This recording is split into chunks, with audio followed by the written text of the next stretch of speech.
Mic number 1 पर, वहां अगर कोई गैर मुस्लिम भाई है और उनके जहन में कोई सवाल है तो वो सवाल कर सकते हैं। माइक नंबर 1 से। आदाब। आदाब। अस्सलाम वालेकुम। वालेकुम सलाम।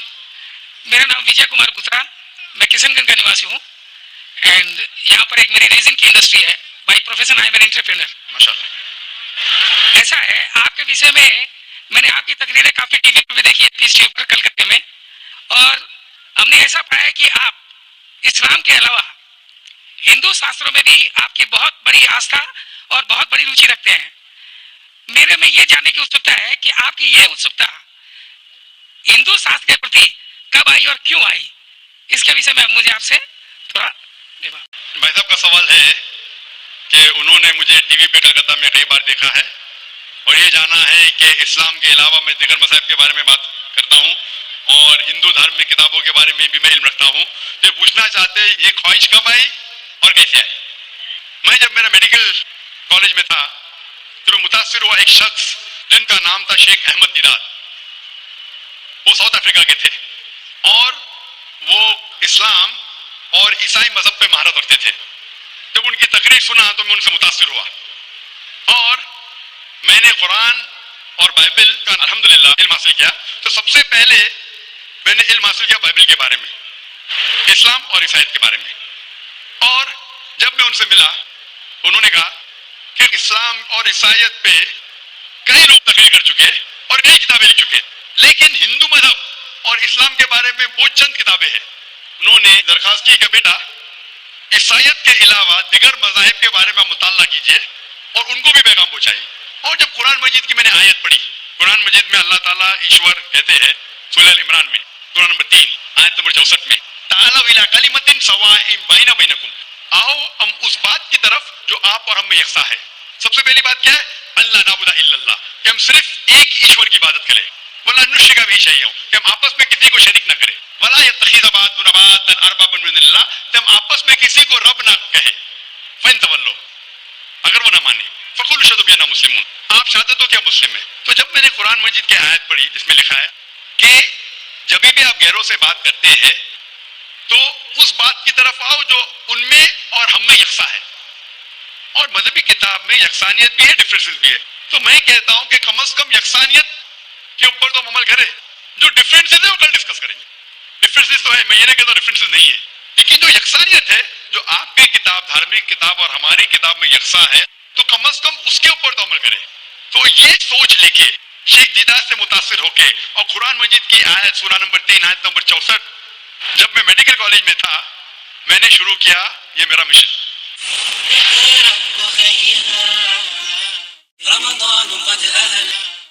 और फिर मैंने तहकीक करने लगा। ईसाईयत मजहब का तो इतने अच्छे से मुताला किया था शेख अहमद दीदार ने कि मुझे ज्यादा तहकीक करने की जरूरत नहीं पड़ी, लेकिन मैं तहकीक शुरू किया हिंदू मजहब के बारे में। फिर मैंने हिंदू विद्वान की स्कॉलर्स की किताबें पढ़ने लगी और ढूंढने लगा क्या यकसा है। लेकिन कुरान मजीद में कहा गया है कि सबसे पहली बात है अल्लाह नाबुदा इल्लल्लाह, कि हम सिर्फ एक ईश्वर, एक भगवान, एक अल्लाह की इबादत करें। तो जब कुरान मजीद में लिखा है कि यकसानियत में सबसे अहम है कि एक खुदा, तो मैं ढूंढने लगा कि हिंदू मजहब के किताब में खुदा के बारे में क्या लिखा है। जब पढ़ने लगा तो मुख्तलिफ किताबें थे, मुख्तलिफ स्कॉलर्स थे। मुख्तलिफ स्कॉलर्स को पढ़ने के बाद पता चला कि एक होता है कि मजहब को जानना किताबों के जरिए और एक मजहब के मानने वालों के जरिए। कभी भी मजहब को जानने के लिए मजहब के मानने वालों को मत देखो, हो सकता है वो मानने वाले खुद नहीं जानते कि उनका मजहब क्या कहता है। तो मजहब को जानने के लिए सबसे बेहतरीन तरीका है कि मजहब की किताबों का मुताला करें। तो मैंने हिंदू मजहब की किताबों का मुताला करना शुरू किया, वेद का, उपनिषद का, भगवद गीता का, रामायण का, महाभारत का। जब मुताला करने लगा तो आमतौर पर जब हम पूछते हैं हिंदू से, सबसे पहली बात कि मैं ईश्वर माने।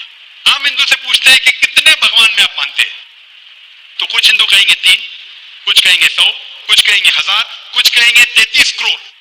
लेकिन अगर आप एक विद्वान हिंदू से पूछेंगे जो अपने हिंदू मजहब का मुताला कर चुका है, मजहबी किताबों का मुताला कर चुका है, वेद पढ़ चुका है, तो वो कहेगा कि हिंदुओं को सिर्फ एक खुदा में मानना चाहिए।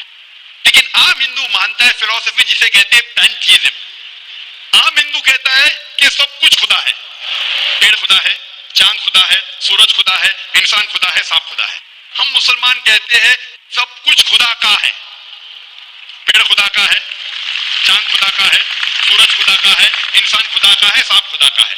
तो ये अहम फर्क है आम हिंदू और आम मुसलमान में। आम हिंदू कहते हैं सब कुछ खुदा है, हम मुसलमान कहते हैं सब कुछ खुदा का है। तो ये फर्क है सिर्फ का। अगर ये का के फर्क को मिटा ले तो हम हिंदू और मुसलमान एक हो जाएंगे। कैसा करना चाहिए? ताला कलिमतिन सवाइन बैना बैनकुम, आओ उस बात की तरफ जो आप और हम में यकसा है। तो जब मैं हिंदू मजहब की किताबों का मुताला करने लगा तो एक अहम किताब का नाम है उपनिषद। उपनिषद में लिखा है, छंदोग्य उपनिषद चैप्टर नंबर 6 सेक्शन नंबर 2 श्लोक नंबर 1 में, एकम एविदित्यम, खुदा एक है दूसरा नहीं है। जब हम पढ़ेंगे श्वेताश्वेतर उपनिषद चैप्टर नंबर 6 श्लोक नंबर 9 में, नाचस्य कसिज जनिता न चदीपा, ये संस्कृत कोटेशन है जिसके मानी है उस खुदा, उस ईश्वर का कोई रब नहीं, उस ईश्वर के कोई वालिद नहीं, उसके ऊपर कोई नहीं है, उसकी वालदा नहीं, उसके वालिद नहीं है। लिखा है श्वेताश्वेतर उपनिषद में चैप्टर नंबर 4 श्लोक नंबर 19 में, न तस्य प्रतिमा अस्ति, उस ईश्वर की कोई प्रतिमा नहीं। प्रतिमा संस्कृत में होता है अक्स, photograph, painting, picture, idol, statue, sculpture. न तस्य प्रतिमा अस्ति, उस ईश्वर की कोई प्रतिमा नहीं, कोई अक्स नहीं, कोई पिक्चर नहीं, कोई फोटोग्राफ नहीं, कोई पेंटिंग नहीं, कोई आइडल नहीं, कोई स्कल्पचर नहीं, कोई स्टैच्यू नहीं। और ये आप आगे पढ़ेंगे, ये वही चीज लिखा हुआ है यजुर्वेद में। वेद हिंदू मजहब की सबसे ऊंची किताब है।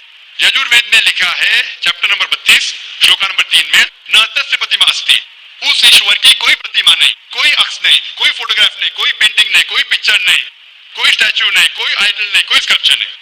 तो जब हम हिंदू मजहब की किताबों का मुताला करते पता चलता है हिंदू मजहबी किताब में भी लिखा है खुदा एक है, उस खुदा का कोई अक्स नहीं। और ब्राह्म सूत्र जो हिंदुइज्म का है वो एकम ब्राह्मम द्योत्या नास्ते नैना नास्ते किंचन, भगवान एक ही है, दूसरा नहीं है, नहीं है, नहीं है, जरा भी नहीं है। There is only one God, not a second one, not at all, not at all, not in the least bit. तो इस जरिए से मेरा मुताला शुरू हुआ। सबसे पहले देखिए करने लगा मैं कि हिंदू मजहब की किताब में ईश्वर का क्या जिक्र है, भगवान का क्या जिक्र है। और पता चला जिस तरीके से कुरान मजीद में लिखा है खुदा एक है, वही लिखा है हिंदू मजहबी किताब में। जिस तरीके कुरान में लिखा है उसका कोई अक्स नहीं, वही लिखा है हिंदू मजहब में। जिस तरीके से कुरान मजीद में लिखा है ना वो किसी से जना है ना किसी को जनता है, वही चीज लिखी हिंदू मजहबी किताब में। तो मैंने कहा जो यकसा है तो इसके ऊपर अमल क्यों ना करें। तो इस तरीके से मेरी तहकीक शुरू हुई और आस्ते आस्ते तहकीक के बाद पता चला कि हिंदू मजहब में भी लिखा हुआ है कि अवतार आने वाले हैं। अवतार लोग समझते हैं कि भगवान एक इंसान का रूप लेता है, ये एक मानी है, लेकिन सही मानी है संस्कृत में मतलब भगवान खुद नहीं, भगवान किसी को भेजता है। तो अवतार के सही मानी है जैसे हम कहते हैं पैगंबर। तो भगवान ने, ईश्वर ने कई पैगंबर भेजे और आखिरी पैगंबर का जिक्र हिंदू मजहबी किताब में है, कई किताबों में, वेद में है, उपनिषद में है। कई मिसाल दूंगा, कल्कि पुराना में लिखा है कि आखिरी जो अवतार आने वाले आखिरी पैगंबर वो कल्कि अवतार है। उनके वालिद का नाम है विष्णु यास। विष्णु मतलब खुदा, यास मतलब नौकर, खुदा का नौकर। अरबी में करेंगे तो हो जाता है अब्दुल्ला, जो नाम था मोहम्मद सल्लल्लाहु अलैहि वसल्लम के वालिद का। उसके वालिदा का नाम है सुमति, मतलब शांति, अमन। अरबी में हो जाता है आमिना, जो मोहम्मद सल्लल्लाहु अलैहि वसल्लम के वालिदा का नाम था। इसमें लिखा है कि इन्हें वही आएंगी एक केव में, एक गारे में, जो मोहम्मद सल्लल्लाहु अलैहि वसल्लम गारे गिरा में आई थी, उन्हें वही आएंगी रात के वक्त। वो बाद में जाएंगे नॉर्थवर्ड और फिर वापस आएंगे। मोहम्मद सल्लल्लाहु अलैहि वसल्लम ने हिजरत की थी, मदीना की तरफ वापस आए। उनके 4 करीब दोस्त होंगे, इसमें 4 खुलफा राशिदीन है। इस तरीके से डिटेल में लिखा गया है आखिरी पैगंबर, जो आखिरी अवतार जो आने वाले मोहम्मद सल्लल्लाहु अलैहि वसल्लम। तो मैं कहता हूं हिंदुओं से कि आप अपनी हिंदू किताब का मुताला कीजिए और हम हिंदू और मुसलमान एक हो जाएंगे। तो इस तरीके से मेरे तहकीक शुरू हुई और मैं दुनिया भर में कोशिश करता हूं अमन का पैगाम लोगों तक पहुंचाए। जय माता। आपने जो उपनिषदों का वर्णन किया उसके साथ में एक लाइन और जोड़ता हूं, जहां पर यही लिखा हुआ है कि ईश्वर एक ही है। वो हमारी श्रीमद् भगवद गीता है, जिसे हम श्रीमद् भगवान की वाणी या ईश्वर की वाणी कहते हैं। उसके चैप्टर नंबर 18 श्लोक नंबर 66 में है, अनन्या सर्व धर्मान परित्यज्यम मामे कम शरणम प्रजा अहम त्वाम सर्व पापेभ्यो मोक्षयिष्यामि मा शुचा। उसमें भी एक ही ईश्वर की ओर इंगित किया गया। तो आप जो कह रहे हैं एकदम सही और एकदम यथार्थ है कि हमारे हिंदू में ही ईश्वर की है, बाकी रूप हमने कनेक्ट मान दिया है। एक आस्था का विषय हो जाता है, साकार रूप, निराकार रूप, वो अलग है। लेकिन ईश्वर तो हमारे यहाँ भी आपने एकदम ठीक फरमाया है, गीता भी हमारी ये कहती है। धन्यवाद आपको, बहुत हजारों साल नरगिस अपनी बेनूरी पे रोती है, हजारों साल नरगिस अपनी बेनूरी पे रोती है। बड़ी मुश्किल से होता है चमन में दीदावर पैदा। अब हम चलते हैं माइक नंबर 2 की तरफ। वहां पर अगर कोई गैर मुस्लिम भाई मौजूद हैं और उनके जहन में कोई सवाल है तो सवाल कर सकते हैं। माइक नंबर 2 से। My name is Pintu Dimna.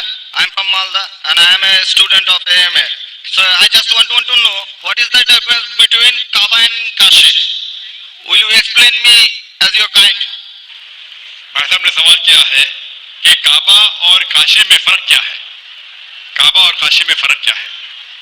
काबा कुरान मजीद में अल्लाह सुब्हानहू व तआला फरमाते हैं सूरह अल इमरान में सूरह नंबर 3 कि काबा अल्लाह सुब्हानहू व तआला का सबसे पहला घर जिसे कहा गया मक्का।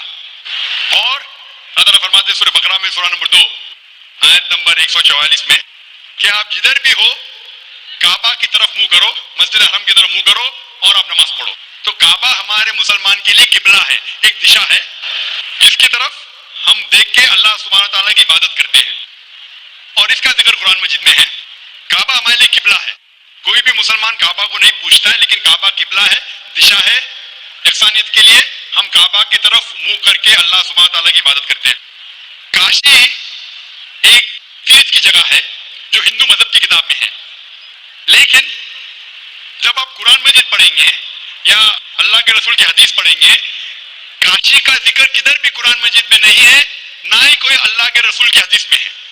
लेकिन आप जब वेद पढ़ेंगे, वेद में काबा का जिक्र है। वेद में काबा का जिक्र है। लिखा है ऋग्वेद में जिल्द नंबर 3 में लिखा है कि तीर्थ की एक जगह, तीर्थ मतलब जिस जगह खुदा की इबादत की जाती है, तीर्थ की एक जगह है वो काबा। तो काबा का जिक्र हिंदू मजहबी किताब में भी है, कुरान में भी है और बाइबल में भी है। बाइबल में लिखा है बुक ऑफ साम्स में chapter number 84 verse number 2 to 6 में लिखा है blessed are those people who visit the valley of Mecca. तो बाइबल में भी काबा का जिक्र है, हिंदू मजहबी किताब में भी काबा का जिक्र है और कुरान में इस्लाम की मजहबी किताब में भी जिक्र है। तो अगर हम यकसानियत पे जाएंगे, जो कॉमन है उसे लेंगे, तो काबा सिर्फ कॉमन है तीनों मजहबी किताबों में और मजहबी किताबों में भी लिखा है। तो जब आप लेंगे ताला इला कलिमतिन सवाइन बैना बैनकुम, आओ हम उस बात की तरफ जो आप और हम में यकसा है, तो काबा में यकसानियत मिलती है, लेकिन काशी में नहीं। काशी का जिक्र सिर्फ हिंदू मजहबी किताब में है। तो अगर हम यकसानियत पे अमल करना चाहेंगे तो आप और हमें मानना पड़ेगा कि काबा अल्लाह सुब्हानहू व तआला का घर है और इबादत गाह है, इबादत करने की जगह है। Hope that answers the question. Thank you. Mic number 5 पर अगर कोई गैर मुस्लिम खवातीन, गैर मुस्लिम बहन मौजूद हैं तो अपना सवाल कर सकती हैं।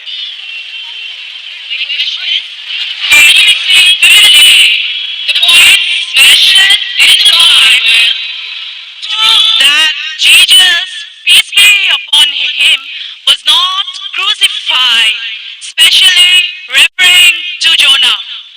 Thank you. बहन का सवाल है कि आप साफ तौर से यह साबित कर सकते हैं बाइबल के जरिए से कि ईसा अलैहिस्सलाम को सूली पे नहीं चढ़ाया गया था। आप बाइबल के जरिए, बाइबल के हवाले से यह साबित कर सकते हैं कि ईसा अलैहिस्सलाम को क्रूसिफाई नहीं किया गया था, सूली पे नहीं चढ़ाया गया था, खुसूसन जोना के जरिए। मैंने एक मुनाजरा किया था एक ईसाई पादरी के साथ, वॉज क्राइस्ट रियली क्रूसिफाइड? क्या ईसा अलैहिस्सलाम को हकीकत में सूली पे चढ़ाया गया था कि नहीं, कि वो सूली पे मरे थे क्या नहीं? और ये लफ्ज जो क्रूसीफाई है, क्रूसीफिक्शन FIXION के बानी है कि इंसान को जब सूली पे चढ़ाया जाता है और इंसान मर जाता है उसे कहते हैं क्रूसीफिक्शन, CRUCIFIXION। एक दूसरा लफ्ज है, अगर इंसान को सूली पे चढ़ाया जाता है और वो नहीं मरता है, उसके लिए कोई लफ्ज नहीं है। तो एक लफ्ज जो हम कह सकते हैं क्रूसीफिक्शन, CRUCIFICTION, क्रूसीफिक्शन मीन्स एक कहानी है। तो बहन का सवाल है, क्या बाइबल के जरिए यह साबित कर सकते हैं कि ईसा अलैहिस्सलाम को सूली पे चढ़ाया नहीं गया था और वो सूली पे नहीं मरे, खुसूसन यूनुस अलैहिस्सलाम के हवाले से? कई बाइबल में वर्सेस है इससे साबित किया जा सकता है कि ईसा अलैहिस्सलाम को सूली पे नहीं चढ़ाया गया था। कुरान मजीद में अल्लाह ताला फरमाते हैं सूरह निसा में सूरा नंबर 4 आयत नंबर 157 में, वो लोग कहते हैं कि हमने ईसा अलैहिस्सलाम को मारा, वमा कतलू वमा सलबू, ना ही उनने उनका कत्ल किया, ना ही उनको उन्हें सूली पे चढ़ाया, वमा कतलहू वमा सलबू वलाकिन शुब्बिहा लहुम। ये सिर्फ एक दिखावा था, उनको ऐसा एहसास हुआ। और जो इसमें इख्तिलाफ करते हैं वो लोग शुबहा में हैं, क्योंकि उनको ना सूली पे चढ़ाया गया था ना उनका कत्ल किया, वमा कतलू यकीना, और उनको बेशक कत्ल नहीं किया गया था।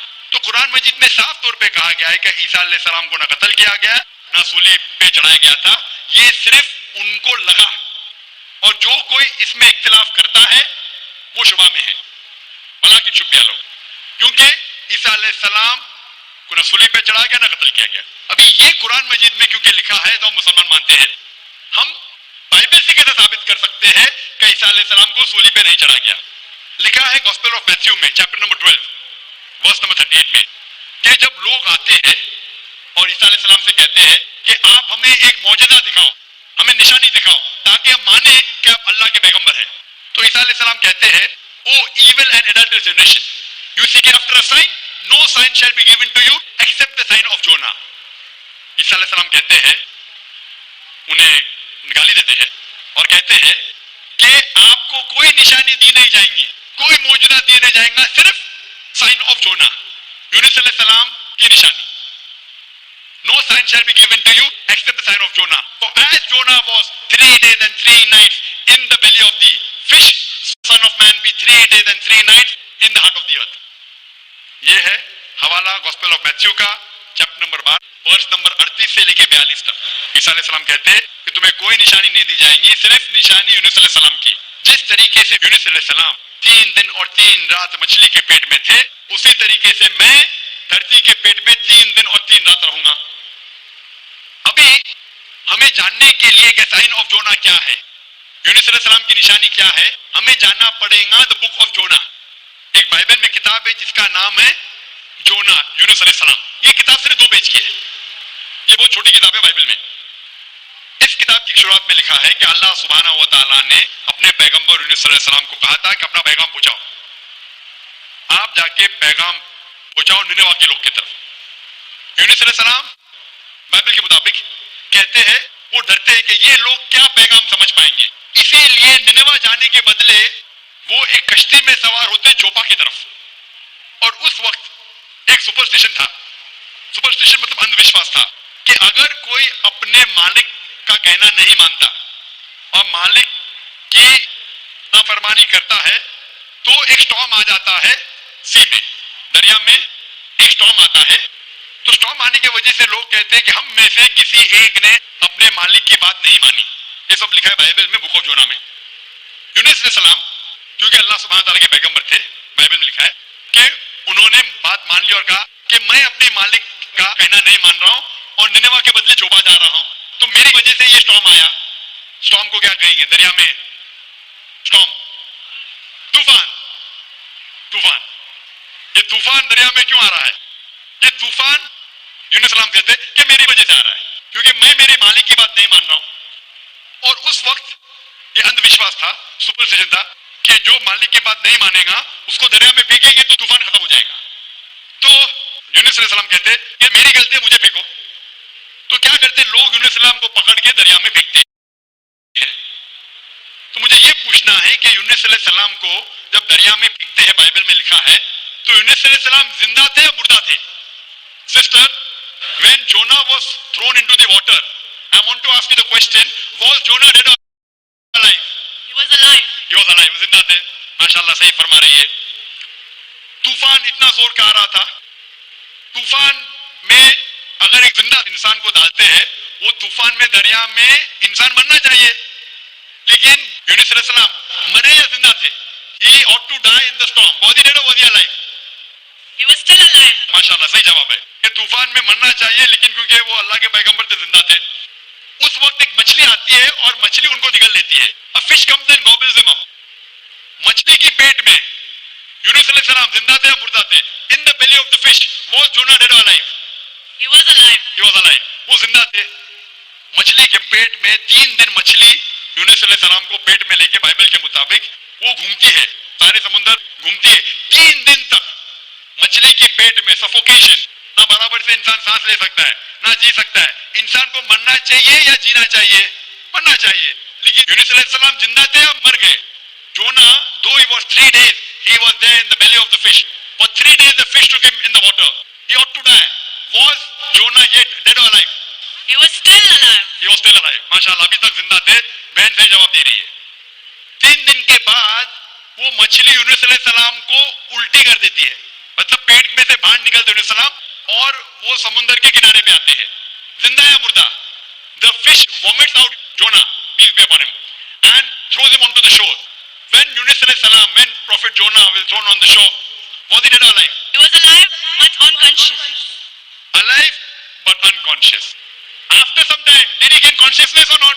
Yes, he did. Fine. Finally he was conscious and alive. Huh? Alive. Alive. So alive, alive, alive, alive. Miracle of a miracle of a miracle of a miracle. वो जिंदा थे. एक जिंदा आदमी को दरिया में जब फेंकते मरना चाहिए, नहीं मरते हैं, जिंदा रहते, मौजज़ा.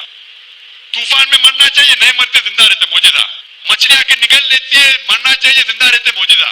मछली 3 दिन तक उनको समुद्र में घुमाती है, मरना चाहिए, नहीं मरते, मौजज़ा. मछली उनको उल्टी करती है दरिया के किनारे पे, वो जिंदा रहते, मौजज़ा. मौजज़ा का मौजज़ा का मौजज़ा का मौजज़ा.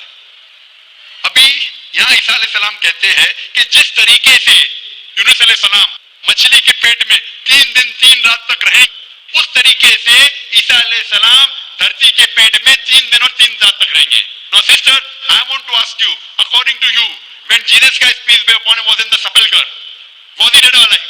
He was alive. He was alive. So if he was alive, then how was he crucified? Crucified means someone dying on the cross. बहन कह रही कि ईसा अलैहिस्सलाम जब उनको लेके गए थे कब्र में, वो जिंदा थे. तो क्रूसिफाई होने के लिए, सूली पे मरने के लिए इंसान को मरना चाहिए. तो वो बाइबल के मुताबिक वो सूली पे लगाया गया था, लेकिन मरे नहीं. उन्हें उतारा गया था, वो जिंदा थे. और जब कब्र में लेके गए थे सेपल्कर, उस टाइम बहुत लंबी चौड़ी कब्र होती थी, बोगदा होता था, बड़ा बोगदा होता था जिसके अंदर इंसान खड़ा भी हो सकता था. 3 दिन और 3 रात तक ईसा अलैहिस्सलाम फरमाते कि जिस तरीके से यूनुस अलैहिस्सलाम 3 दिन और 3 रात मछली के पेट में रहें, उसी तरीके से मैं 3 दिन और 3 रात धरती के पेट में रहूंगा. उसका मतलब ईसा अलैहिस्सलाम जिंदा थे. अगर जिंदा थे तो सूली पे नहीं मरे हो. तो इसीलिए बाइबल के जरिए एक तरीका है साबित करने के लिए कि ईसा अलैहिस्सलाम सूली पे नहीं मरे, वो जिंदा थे. और कुरान मजीद की बात सही है कि वमा कतलू वमा सलबू, ना वो सूली पे मरे ना उनका कत्ल किया है. ये सिर्फ एक शक और शुबा है. Hope that answers the question sister. Thank you. Sister, I would like to ask you that now do you believe that Jesus Christ peace be upon him did not die on the cross? I do believe, but I just wanted to prove my friends or my colleagues as to Jesus Christ was not crucified according to their own version. That is Bible. What's your name, sister? What's your name, sister? I am Sahadia Naz and I'm a teacher by profession. You're a Muslim. Yes, I am. MashaAllah. Okay, anyway, hope you are satisfied, your friend. Yes, I am. But we request that the non-Muslim should be given the first chance to ask the question. Okay, thank you.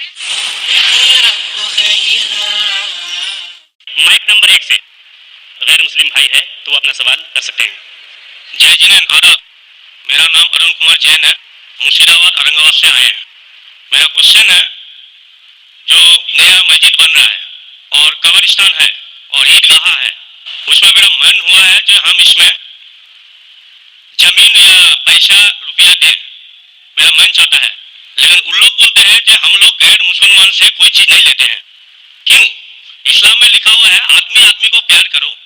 भाई का सवाल है कि वो चाहते हैं कि मस्जिद बनाने के लिए अपनी जमीन दे ईदगाह के लिए, और मुसलमान कहते हैं कि हम गैर मुसलमान की मदद नहीं लेते. क्यों? क्या इंसान इंसान भाई नहीं है? भाई साहब, गैर मुसलमान की मदद लेना इस्लाम में हराम नहीं है, लेकिन कुछ शराइत है कुछ चीजों के लिए. मिसाल के तौर पे मस्जिद बनाने के लिए कुछ शर्त है. मस्जिद बनाने के लिए एक मुसलमान अपनी ज़कात का पैसा भी नहीं दे सकता है. ज़कात एक मुसलमान के लिए फर्ज है कि वो 2.5% अपनी बचत का, हर कमरी साल वो 2.5% अपनी बचत का जो निसाब के ऊपर है, 85 ग्राम सोने के ऊपर है, उसे ज़कात देना चाहिए.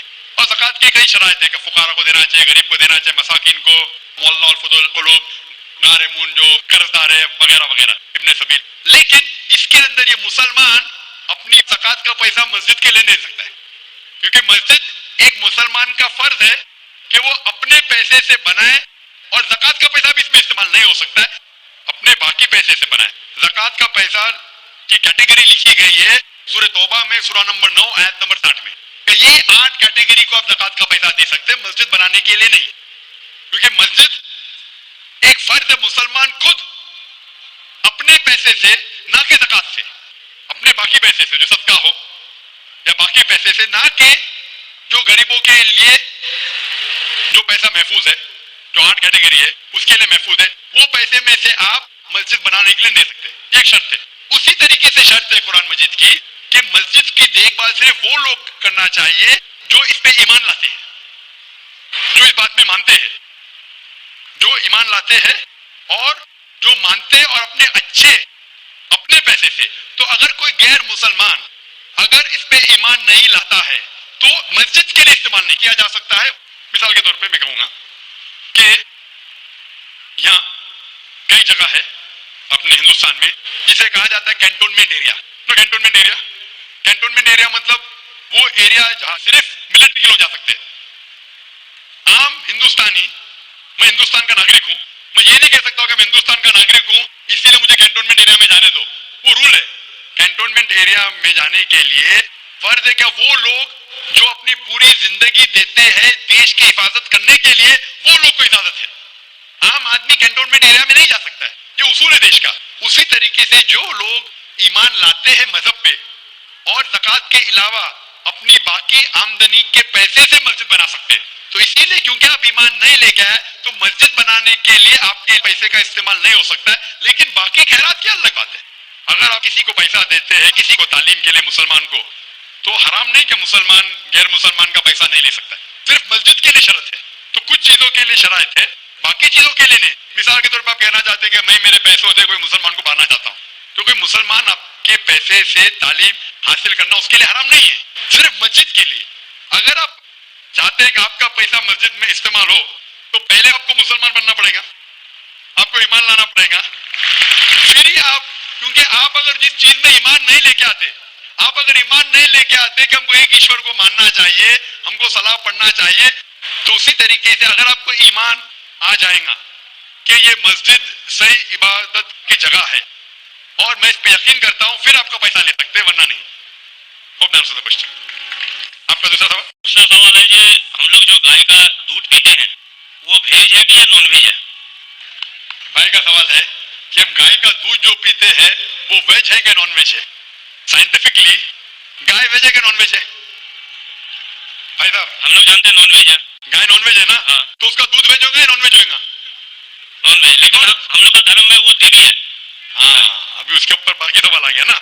आपका पहला सवाल था कि दूध नॉन वेज है क्या वेज है, तो मैंने पूछा गाय नॉन वेज है क्या वेज है, आपने कहा नॉन वेज, तो दूध भी नॉन वेज होगा। तो साइंटिफिकली दूध नॉन वेज है, लेकिन क्योंकि दूध के बिना आपकी जिंदगी नहीं गुजर सकती है तो दूध को लोग ने वेज कर दिया। आप समझे ना? दूध के बिना जिंदगी गुजरना मुश्किल है तो दूध को वेजिटेरियन कह दिया। तो मेरे तकरीर में जो मुनाजरा हुआ था मेरा एक जैन के साथ कि गोश्त खाना इंसान के लिए हराम है कि हलाल है? हम भी जैन है। मालूम है आपका नाम जैन है? तो एक मुनाजरा हुआ था with the president of the Indian vegetarian congress mister Rashmi Bhai Jhaveri, वो प्रेसिडेंट है। तो एक मुनाजरा हुआ कि गोश्त खाना इंसानों के लिए हराम है कि हलाल है। वो मुनाजरे में मैंने साबित किया कि गोश्त खाना इंसान के लिए हराम नहीं, अच्छा है, साबित किया। और उसमें यह भी कहा कि दूध नॉनवेज है, लेकिन सारे वेजिटेरियन दूध पीते, क्यों? आप समझ रहे ना? तो दूध साइंटिफिकली इज नॉन वेजिटेरियन। आपने कहा क्या है हमारी देवी है, आप अगर पढ़ेंगे जैसा मैंने कहा कि न तस् प्रतिमास्ति, उस ईश्वर की कोई प्रतिमा नहीं, कोई अक्स नहीं। आप समझे ना? कोई अक्स नहीं, कोई पिक्चर नहीं, कोई पेंटिंग नहीं, कोई फोटोग्राफ नहीं। तो ये वेद के मुताबिक ये गलत हो जाता है। आप समझे ना?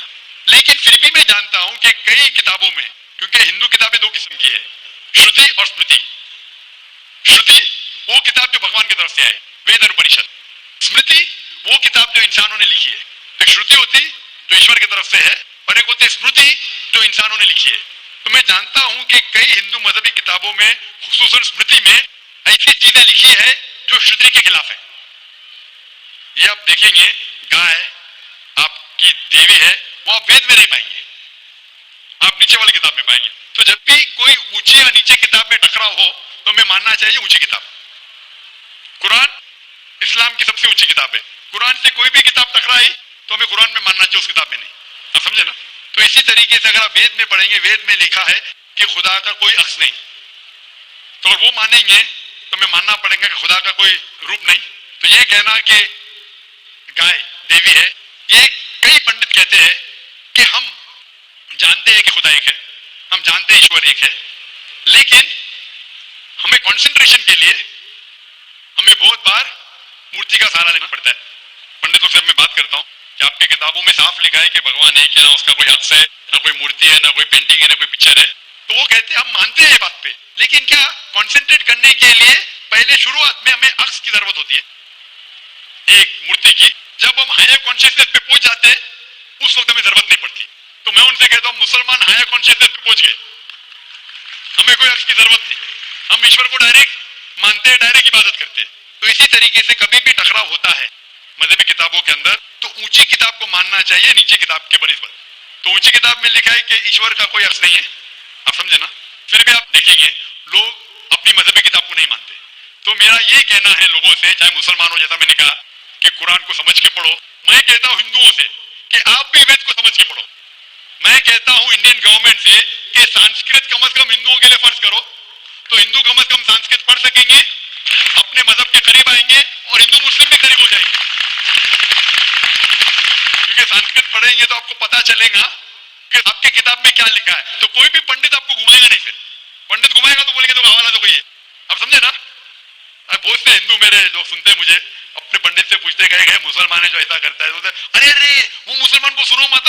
अरे क्यों नहीं सुनो भाई, मैं अगर हवाला गलत दे रहा हूं तो आप आगे पूछ सकते मुझे कि आपने जो हवाला दिया वेद का गलत है। मैं इंसान हूं, गलती कर सकता हूं, आप समझे ना। तो मैं कहता हूं हिंदुओं से कि आप संस्कृत जानो, अपनी वेद पढ़ो, ताला विला कलिमतिन सवाइन बैना बैनकुम, आओ हम उस बात की तरफ जो आप और मैं यकसा है, यकसानियत की तरफ आएंगे तो हिंदू मुसलमान हो जाएंगे। Hope the answer the question. Mic number 2 की तरफ, वहां पर अगर कोई गैर मुस्लिम भाई मौजूद हैं और उनके जहन में कोई सवाल है तो सवाल कर सकते हैं। माइक नंबर 2 से। जी, मेरा नाम राजेंद्र प्रसाद शाह है, मैं अररिया जिला के कुरसाकाटा गांव का रहने वाला हूं। और मैं धर्म से अगर पूछिए तो मैं न हिंदू हूं न मुसलमान हूं, मैं आनंद मार्गी हूं, मैं भागवत धर्म को मानता हूं।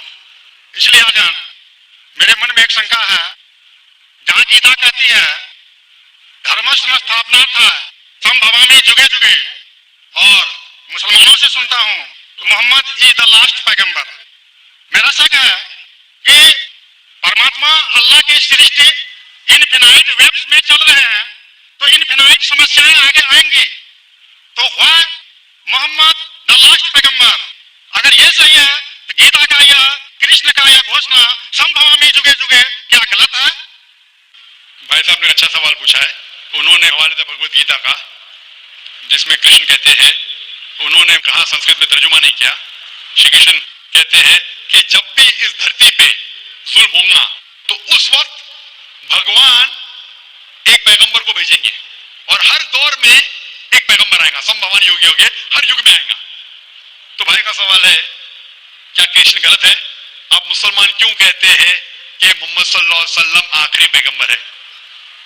भाई साहब, सबसे पहले हम कहते हैं मोहम्मद सल्लल्लाहु अलैहि वसल्लम आखिरी पैगंबर है क्योंकि यह कहा गया कुरान मजीद में सूरह अहज़ाब में, सूरह नंबर 33 आयत नंबर 40 में कहा गया मा काना मुहम्मदुन अबा आदम मिन रिजालिकुम वलाकिन रसूलुल्लाह व खातिमुन नबिय्यीन व काना अल्लाहु बिकुल्लि शैइन अलीमा, कि मोहम्मद सल्लल्लाहु अलैहि वसल्लम आप लोगों में से किसी के वालिद नहीं है, लेकिन खातिमुन नबिय्यीन है, आखिरी नबी है।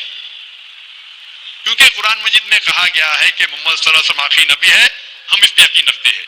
जहां तक कि आपने कहा श्री कृष्ण, मैं श्री कृष्ण की बात को मानता हूं कि जब भी इस धरती पे गलत काम होंगे उस वक्त खुदा एक पैगंबर को भेजते हैं, और हर दौर में एक पैगंबर भेजेंगे, बिल्कुल गलत नहीं है। आपको समझने में गलती हुई, क्योंकि जब आप पढ़ेंगे भगवत गीता, भगवत गीता को कहा गया है कि ये वेद का निचोड़ है, it is the nectar of the Veda, Veda का निचोड़ है। और जब आगे आप पढ़ेंगे लिखा हुआ कल की पुराना में, कल की पुराना में लिखा है, कल की पुराना चैप्टर नंबर 2 श्लोक नंबर 5, 7, 11, 15 में लिखा है कि एक कल के अवतार आएंगे जो कल युग में आएंगे, और कल युग आखिरी युग होगा, और ये कल के अवतार लोगों को सही रास्ता दिखाएंगे। और ये कल के अवतार के वालिद का नाम है विष्णु यास, मतलब भगवान का नौकर, अरबी में अब्दुल्ला, जो नाम थे मोहम्मद सल्लल्लाहु अलैहि वसल्लम के वालिद का। उनके वालिदा का नाम होगा सुमति। सुमति मतलब अमन, शांति। अरबी में होगा आमिना, जो नाम था मोहम्मद सल्लल्लाहु अलैहि वसल्लम के वालिदा का नाम। वो पैदा होंगे अमन के शहर में जो है मक्का। वो पैदा होंगे ऐसे खानदान में जो उस शहर के चीफ होंगे। हम जानते हैं मोहम्मद सल्लल्लाहु अलैहि वसल्लम कुरैश खानदान में पैदा हुए। उनके 4 करीब दोस्त होंगे। हम जानते हो 4 खुलफा राशिदीन है, हजरत अबू बकर, हजरत उमर, हजरत उस्मान, हजरत अली रज़ियल्लाहु अन्हु। अल्लाह सुब्हानहू व तआला की रहमत सब पे हो। उनको सबसे पहले वही मिलेंगी एक गार में, एक केव में। हम जानते हैं मोहम्मद सल्लल्लाहु अलैहि वसल्लम को सबसे पहले वही मिली गारे हिला में। उनको रात के बाद सबसे पहले वही आएगी। वो he will migrate northward and come back. और मोहम्मद सल्लल्लाहु अलैहि वसल्लम मदीना में हिजरत किया, फिर से वापस मक्का लौटे। ये सारी निशानियां जो लिखी है कल के अवतार के बारे में, वो हूबहू उतरती है मोहम्मद सल्लल्लाहु अलैहि वसल्लम पे। हर युग में एक अवतार आएगा, आखिरी युग होगा कलयुग। ये कलयुग है भाई साहब, ये कलयुग है। और कलयुग के आखिरी अवतार है कल के अवतार, जिसका नाम कुरान मजीद में लिखा गया है मोहम्मद सल्लल्लाहु अलैहि वसल्लम। तो ये जो आपकी भगवत गीता में लिखा है, मेरे हिसाब से सही लिखा हुआ है कि हर युग में एक अवतार आएगा। और आखिरी युग है लिखा हुआ है कल के पुराना में, वो कलयुग है। और कलयुग के अवतार है कल के अवतार। तो आप सबको जोड़ेंगे तो पता लगता है कि आपके वेद में भी कई निशानी है मोहम्मद सल्लल्लाहु अलैहि वसल्लम की। कई बार मोहम्मद सल्लल्लाहु अलैहि वसल्लम का जिक्र है। कम से कम 100 हवाले तो मैं दे सकता हूँ जिसमें मोहम्मद सल्लल्लाहु अलैहि वसल्लम का जिक्र है।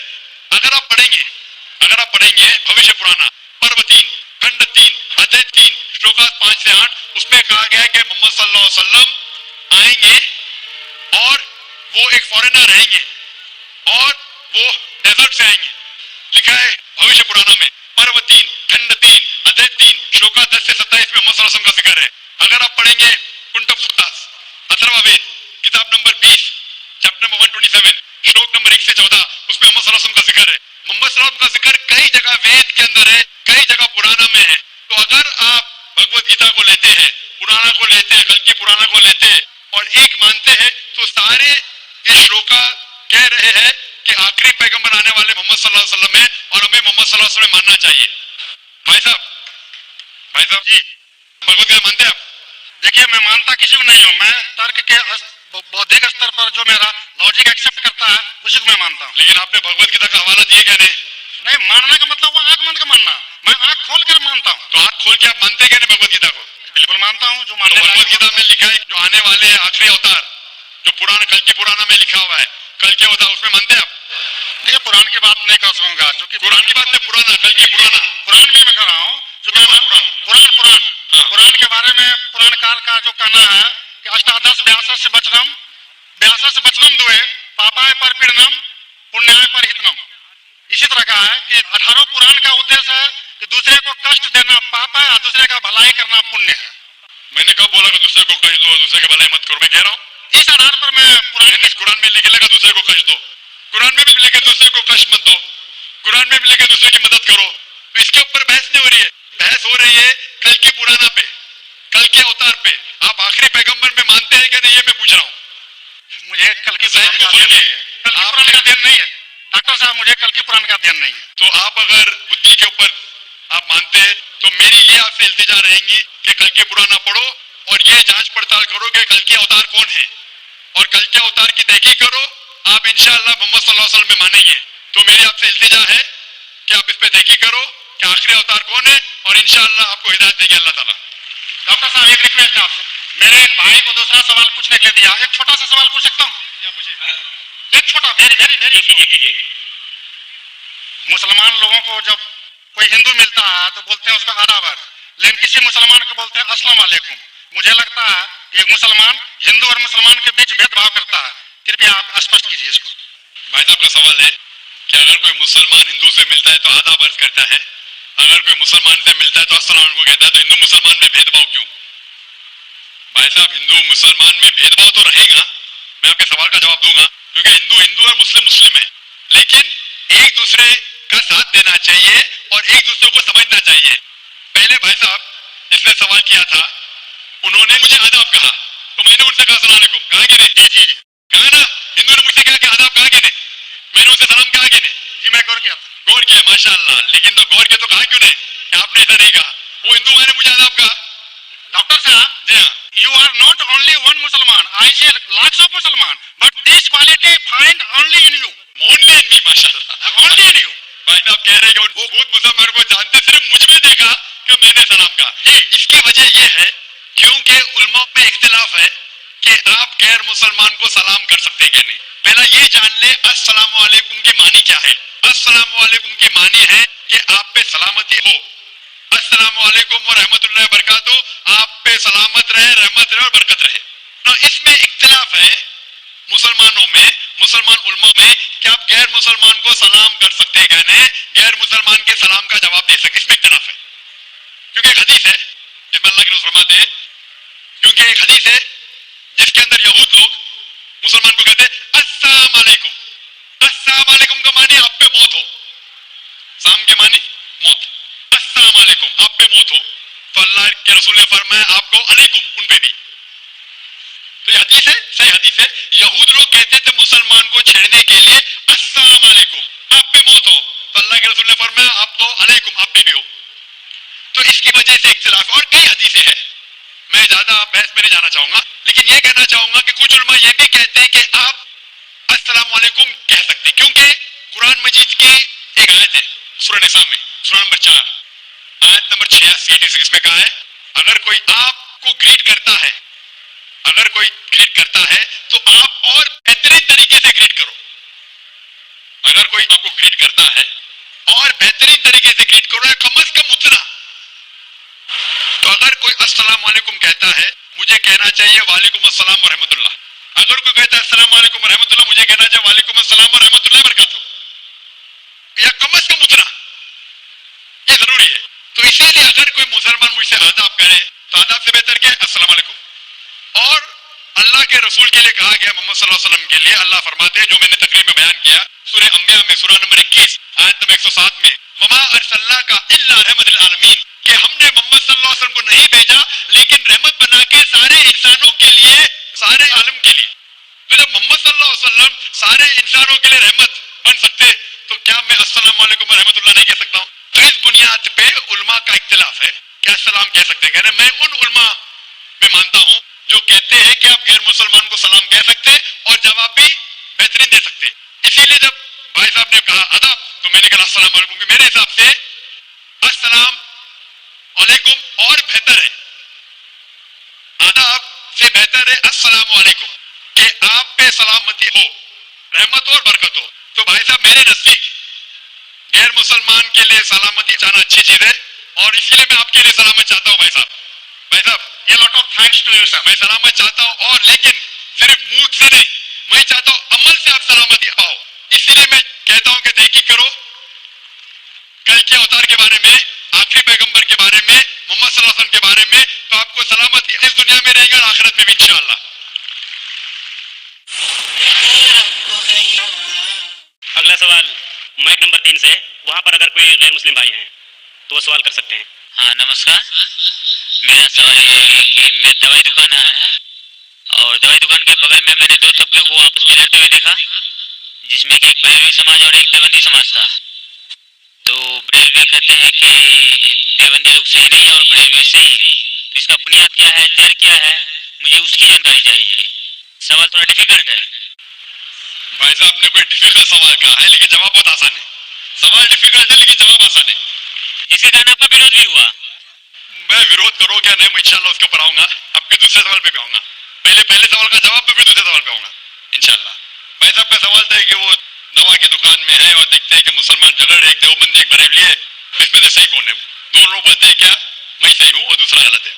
भाई साहब ये देवबंदी लफ्ज कहां से है? जो देवबंद से फारिग हो तो देवबंदी कहते हैं, जो बरेली जगह है बरेली से फारिग होते तो बरेली कहते हैं। कौन सही है? वो मुसलमान सही है जो कुरान पे अमल करता है, जो कुरान और सही हदीस पे अमल करता है, चाहे देवबंदी हो, बरेलवी हो, नदवी हो, मदनी हो, कोई भी हो, किधर से भी हो, हिंदुस्तानी हो, अमेरिकन हो, सऊदी हो, जो कुरान के पैगाम पे अमल करे, जो अल्लाह ने फरमाया उसके ऊपर अमल करे और अल्लाह के रसूल की सही हदीस पे अमल करे, वो सही है। इसीलिए जानने के लिए कौन सही है आपको कुरान में जितना तर्जुमे से पढ़ने पड़ेगा। अगर कुरान में तर्जुमे से नहीं पढ़ेंगे तो मुश्किल है जानने के लिए कौन सही है कौन गलत है। तो मेरी तकरीर की बुनियाद थी ये, सवाल मुश्किल था, जवाब बहुत आसान है। जो कुरान पे अमल करे और अल्लाह के रसूल की सही हदीस पे अमल करे वो लोग सही है। आपका दूसरा सवाल। ये लोग ने आप पे तनकीद की। भाई साहब, हाँ, दूसरा सवाल मेरा सुन लीजिए। भाई साहब मेरा जवाब तो पहले सुनो ना। आपने बोले कि लोग तनकीद करते हैं। एक उसूल है कि जो भी मशहूर है उसके ऊपर लोग तनकीद करेंगे। दुनिया में सबसे बेहतरीन इंसान कौन, दुनिया में सबसे मशहूर इंसान कौन? आदम अलैहिस्सलाम से लेके आज तक के हिस्ट्री में सब मानते हैं कि सबसे बेहतरीन इंसान मोहम्मद सल्लल्लाहु अलैहि वसल्लम है। ना ही मुसलमान, गैर मुसलमान भी कहते हैं। अगर आप किताब पढ़ेंगे माइकल लेशार्ट की 100 most influential people in history, 100 सबसे ज्यादा इन्फ्लुएंशियल दुनिया में, नंबर 1 पे वो कहते हैं मोहम्मद सल्लल्लाहु अलैहि वसल्लम। आप जानते हैं सबसे ज्यादा किताबें अगर कोई इंसान के खिलाफ लिखी गई है वो मोहम्मद सल्लल्लाहु अलैहि वसल्लम। मोहम्मद सल्लल्लाहु अलैहि वसल्लम जैसे नेक आदमी, अच्छे आदमी के बारे में लोग ने सैकड़ों हजारों किताब लिखी है, तो मैं तो नाचीज हूं, मैं तो मुकाबले में हुई ना उनके। और लोग खिलाफ कब लिखते हैं? मिसाल के तौर पर मोहम्मद सल्लल्लाहु अलैहि वसल्लम जब पैगाम पहुंचा है अपना, तो उस वक्त कई लोग थे जिनके जाती जिंदगी पे फौरन असर होने लगा, जाती जिंदगी पे असर होने लगा। कुछ लोग की जिंदगी सुधर गई, इन लोग तो माशाअल्लाह ईमान लेके आए। कुछ लोग का जो कर रहे थे उनका नुकसान होने लगा, जो लोग कुरान की बात नहीं मान रहे थे उनका नुकसान होने लगा। तो जो लोग का नुकसान होने लगा वो लोग खिलाफ बात करने लगे। तो आप देखेंगे जो भी मशहूर इंसान है, मैं नहीं कहता हूं मैं मशहूर हूं, मैं तो बात करना भी नहीं जानता था, बचपन से अखलाता था। बात करते करते अल्लाह के राह में दावत देने की वजह से अल्लाह ताला ने इस मकाम पे पहुंचाया। मैं अपने आप को आलिम कहता हूं, मैं तो तालिब इल्म कहता हूं अपने आप को, लेकिन क्योंकि मैं जो भी बात कहता हूं कुरान मजीद के हवाले से कहता हूं, जो भी बात कहता हूं हदीस का हवाला देता हूं। आज भी जो तकरीर में मैंने कहा हवाला दिया ना, मैं इंसान हूं, गलती कर सकता हूं, गलत है तो आप आके बोल सकते। जाकिर भाई आपने जो हवाला दिया सूरह कमर का सूरा नंबर 54 आयत नंबर 17, 22, 32, 40 में नहीं लिखा है वलक़द यस्सरना कुरान ज़िक्र फ़हल मुद्दकिर, आके बोलो।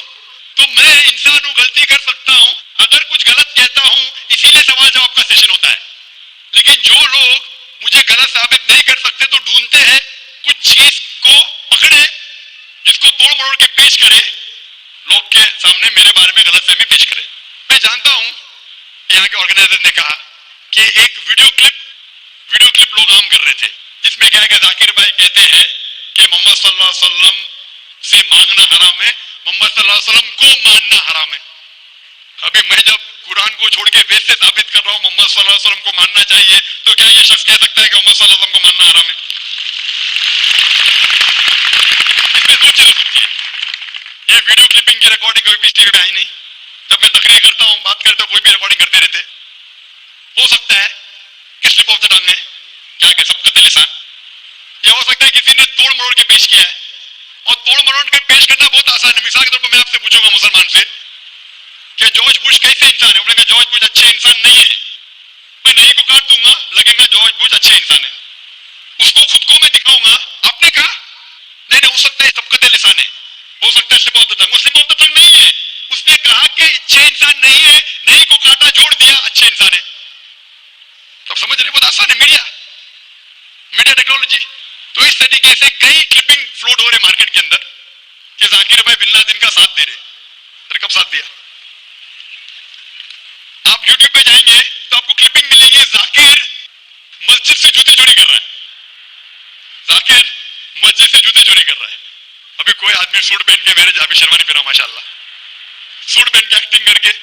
तो ये लोग अगर खुल्लम खुल्ला सामने आके सवाल का मौका, आमतौर पे मजहबी तकरीर में खुल्ला पूछने का किसको मौका कहाँ रहता है, होता है तो चिट से। मैं पसंद करता हूँ वो पूछो, मैं इंसान हूँ, गलती कर सकता हूँ, गलती करूंगा तो बोलूंगा माफ करना भाई, इंसान हूँ, मैं जो नहीं कहता हूँ मैं फरिश्ता हूँ, मैं कभी कहा भी नहीं मालूम हूँ।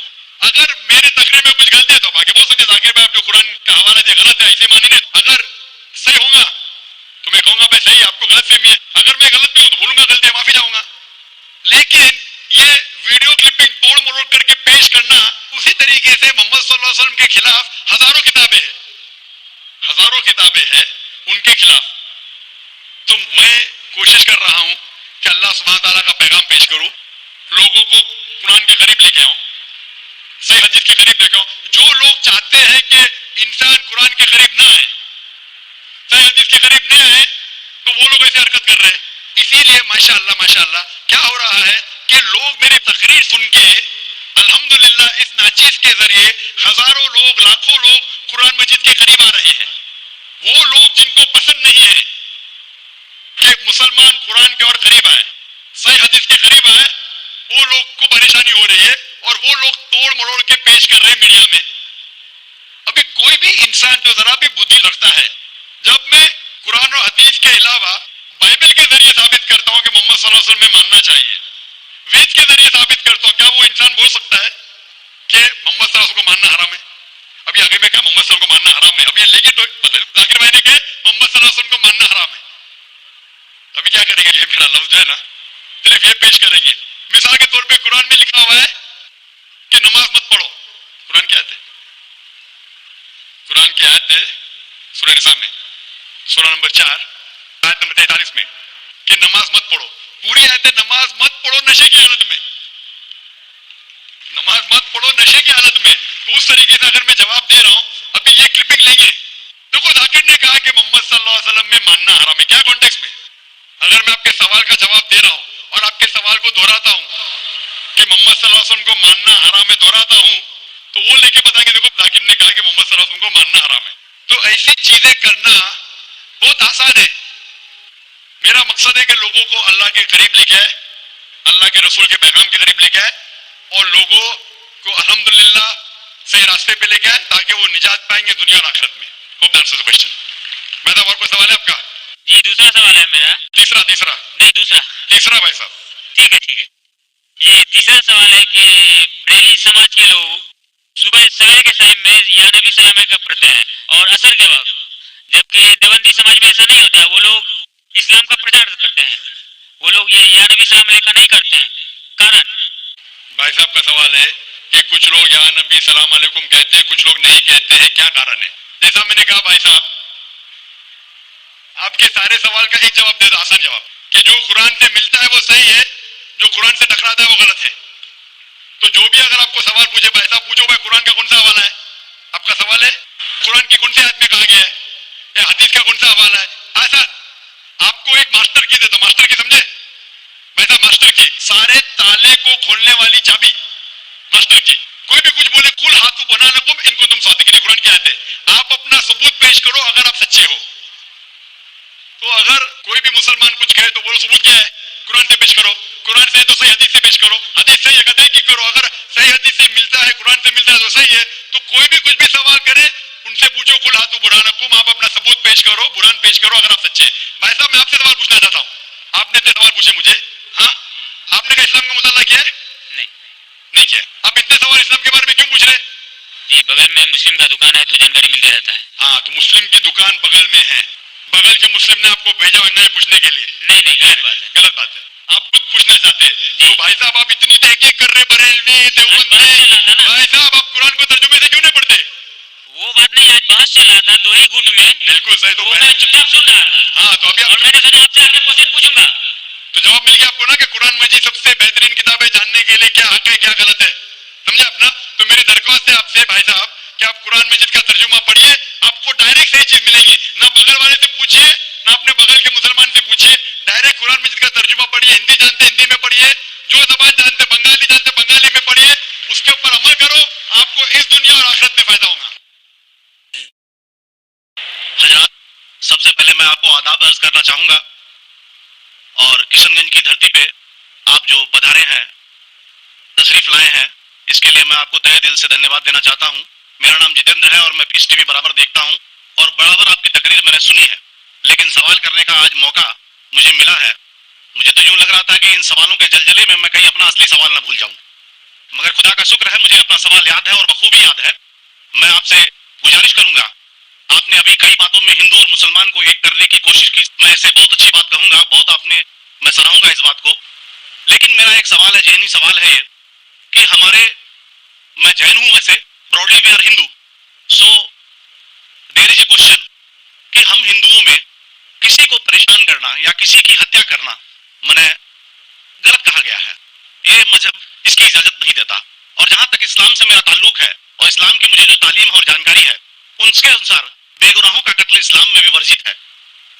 इस्लाम कहीं भी किसी भी सूरत में बेगुनाहों को कत्ल करने की इजाजत नहीं देता। अगर आप मेरे सवाल का बखूबी और मेरे जहन में जचने वाला सवाल है, ये जवाब दे दें तो मैं भी आपका मुरीद बन जाऊंगा। यूं तो मुरीद हुई ही, लेकिन फिर मुरीद बन जाऊंगा कि इंसानों को सबसे ऊंची श्रेणी में रखा गया है, जहां तक मैं जानता हूं। और मैं जब करीब अपने कई मुसलमान इंटेलेक्चुअल्स दोस्तों से सवाल करता हूं कि सब कुछ मिलता है मगर आप बलि क्यों देते हैं, आप वध क्यों करते हैं, तो उन्होंने कहा कि ये चीजें मुसलमानों को इस्तेमाल के लिए दी गई है। मैं इस पे क्लियरिफिकेशन चाहूंगा, आपका क्लियरिफिकेशन चाहूंगा। मैं इस सवाल का जवाब चाहूंगा आपसे। वालेकुम अस्सलाम भाई साहब, आपकी सलामती हो। में सवाल किया है कि वो पीस टीवी माशाल्लाह काफी वक्त से देख रहे, और वो कहते हैं कि हर मजहब में कहा गया है कि कत्ल करना, इंसान की जान लेना गलत है, हराम है। हिंदू मजहब में कहा गया है और इस्लाम में भी जैसे उनकी जानकारी सही है कि बेगुनाह कत्ल करना हराम है। ये पूछते हैं कि बलि कहाँ तक सही है। बलि का मतलब मैं आपसे पूछना चाहता हूँ कि आप ये पूछना चाहते हैं, मतलब जैसे हम लोग कुर्बानी के टाइम में, मेरा ये सवाल है, जाती सवाल यही है मेरा। अगर इस सवाल का जवाब देंगे तो मैं तो आपका मुरीद हूँ, लेकिन फिर से और पक्का मुरीद बन जाऊंगा। भाई साहब ने कहा कि आप लोग कुर्बानी क्यों देते हैं, और ये कुर्बानी का जो सवाल है कि हम ईद उल जुहा बकरीद में कुर्बानी क्यों देते हैं। कुरान मजीद में अल्लाह ताला फरमाते हैं सूरह हज में सूरह नंबर 22 में कि ना ही गोश्त ना ही खून अल्लाह को जाता है। अल्लाह को ना खून की जरूरत ना गोश्त की जरूरत।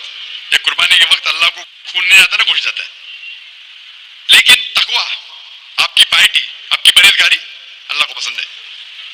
आप अगर देखेंगे कि ईद उल जुहा के बारे में क्यों हम कुर्बानी करते हैं, और वाकया जानेंगे इब्राहिम अलैहिस्सलाम का, कि इब्राहिम अलैहिस्सलाम को अल्लाह सुब्हानहू व तआला ने, उस वक्त बुत परस्ती बहुत आम थी, बुत परस्ती बहुत आम थी, और कुर्बानी इंसानों की बहुत आम थी, और हिंदुस्तान में भी आम है। आज भी हिंदुस्तान में कई दिगर मज़ाहिब में लड़कियों की कुर्बानी दी जाती, बच्चों की बलि दी जाती। क्या आप छोटे बच्चे का कत्ल करो, औरत का कत्ल करो, बलि दे जाओ और भगवान खुश हो जाएंगे, कई जगह। अल्हम्दुलिल्लाह मुसलमान में नहीं है। तो उस वक्त इब्राहिम अलैहिस्सलाम को अल्लाह ने पूछा कि आपको सबसे ज्यादा अजीज इस दुनिया में क्या चीज है, तो उन्होंने कहा कि मेरा बेटा। तो उन्होंने पूछा कि आप अपने बेटे की कुर्बानी दे सकते, अपने पैगंबर इब्राहिम अलैहिस्सलाम से बेटे की कुर्बानी दे सकते। तो वो चौंक गए, और अल्लाह के पैगंबर थे, उन्होंने अल्लाह के बेटे से कहा, बेटे ने कहा बेशक अल्लाह के लिए आप मेरी कुर्बानी दे सकते, आप अपने हाथ पे पट्टी मारना। जैसा अल्लाह ताला फरमाते इस दुनिया में अल्लाह ताला हमारा इम्तिहान ले रहे, तो अल्लाह ताला इम्तिहान ले रहे अपने पैगंबर इब्राहिम अलैहिस्सलाम का। अल्लाह ताला ये भी जानते हैं कि इब्राहिम अलैहिस्सलाम जवाब क्या देंगे, तो इब्राहिम अलैहिस्सलाम अपने हाथ पे पट्टी मारते, और जिस तरीके से हुक्म आता है अपने बेटे की कुर्बानी देने जाते, उस वक्त ही एक भेड़, गोट या शीप आ जाता है और उस शीप की कुर्बानी हो जाती है। तो उस चीज को याद रखने के लिए आज भी मुसलमान बकरीद के टाइम पे, ईद उल जुहा के वक्त जानवर की कुर्बानी देते। ये याद दिलाने के लिए हमें, क्योंकि ये अल्लाह सुब्हानहू व तआला की तरफ से अपने आखिरी पैगंबर मोहम्मद सल्लल्लाहु अलैहि वसल्लम ने कहा, उसकी बात मानते। लेकिन अगर मैं सोचूं दिमाग से क्यों, तो ये सोच सकता हूं कि ये हमें याद दिलाने के लिए क्या अल्लाह को इंसान की कुर्बानी की जरूरत नहीं, इंसान की जान लेने की जरूरत नहीं। तो जो आज दुनिया भर में आज भी हो रहा है कि बच्चों को कत्ल किया जा रहा है, औरतों का कत्ल किया जा रहा है, बल्कि ये बिल्कुल गलत है। और दोनों में आप देखेंगे फर्क। अगर कोई दूसरे मजहब में, हिंदू मजहब लो या दिगर मजहब लो, अगर कोई जानवर की बलि चढ़ा जाती है तो उधर ही रख दिया जाता है, पर वो फजूल हो जाता है, हो सकता है कभी वो चुपके से आके खा ले। इस्लाम में जब कुर्बानी दी जाती है ईद उल जुहा के टाइम पे, सबसे पहले जो मैं कह रहा हूं कि मेरी मंतक ये समझ सकती है कि हमें ये याद दिला रहे कि इंसानों की बलि चढ़ाना हराम है। और जब हम याद दिलाते हैं, जब बकरा काटते या जो भी काटते जानवर, इस वक्त जब हम काटते हम अल्लाह का नाम लेके काटते, और जो भी जानवर की कुर्बानी देते उसके 3 हिस्से कर सकते। एक हिस्सा हम खुद रख सकते, खुद के इस्तेमाल में ला सकते, एक ये हिस्सा। दूसरा हिस्सा हमें हमारे रिश्तेदार में बांटना चाहिए, और तीसरा हिस्सा गरीबों में बांटना चाहिए। जब कुर्बानी दे रहे हम उस जानवर का इस्तेमाल कर रहे, जानवर खाना अलाउड है क्या, वो एक अलग बहस है, जिसके ऊपर आप पूछे तो वो जवाब अलग है कि जानवर खाना सही है कि गलत है, वो एक अलग डिबेट है। जब अभी अगर आप पूछना चाहे तो अगला सवाल पूछ सकते हैं। एक हिस्सा हम इस्तेमाल कर रहे, एक हिस्सा हम दोस्तों में बांट रहे हमारे रिश्तेदार में, और तीसरा हिस्सा हम गरीबों में बांटते। तो इनमें गरीबों का फायदा हो रहा है, ना फजूल खर्ची हो रही है, और याद दिलाया जाता है कि इंसानों का कत्ल करना गलत है। तो ये अच्छी चीज है। जब बलि जैसा देखे बाघ बाकी मज़ाहिब में क्या हो रहा है, इंसानों का कत्ल किया जाता है, बिल्कुल हराम है। उसके अलावा जब जानवर का भी कत्ल करते हैं वो जानवर फजूल खर्ची में जाता है। इस्लाम में हमें याद दिलाया जाता है और कुरान मजीद में लिखा है सूरह माइदा सूरह 5 आयत नंबर 1 में और सूरह नहल सूरह नंबर 16 आयत नंबर 5 में कि जो जानवर आपके लिए हलाल है वो खा सकते हैं, जो चौपाया है, खाली वो जानवर मत खाओ जो आपके लिए हराम है, जो हलाल है वो खा सकते हैं। तो ये खाने के लिए हमारे खुराक है। तुम कुर्बानी के वक्त ना कुछ जाया कर रहे, ना पैसे की बर्बादी कर रहे। हमें याद दिलाया जाता है क्या ना खुदा को गोश्त जाता है, ना खुदा को खून जाता है, खुदा को तकवा जाता है, हमारा तकवा, हम कितने परहेजगार है। और साथ साथ इसका इस्तेमाल होता है, एक तो ऐसा मैं खाता हूँ, रिश्तेदारों में बांटता हूँ, और आखिर तो यह ऐसा मैं बांटता हूँ गरीबों में, तो इससे फायदा होता है। तो इसमें क्या गलत है? बनिस्बत दूसरे मज़ाहिब में आप देखेंगे इसमें नुकसान ही नुकसान है, इंसान का कत्ल हो रहा है और जानवर को भी अगर बलि चढ़ाई जाती है तो फजूल खर्ची होती है। बनिस्बत इस्लाम में बकरीद के अंदर फायदा ही फायदा है। खूब दर्शन तो बहुत खूब, आपने ये बहुत अच्छा फरमाया, मैं आपके जवाब से काफी संतुष्ट हूँ।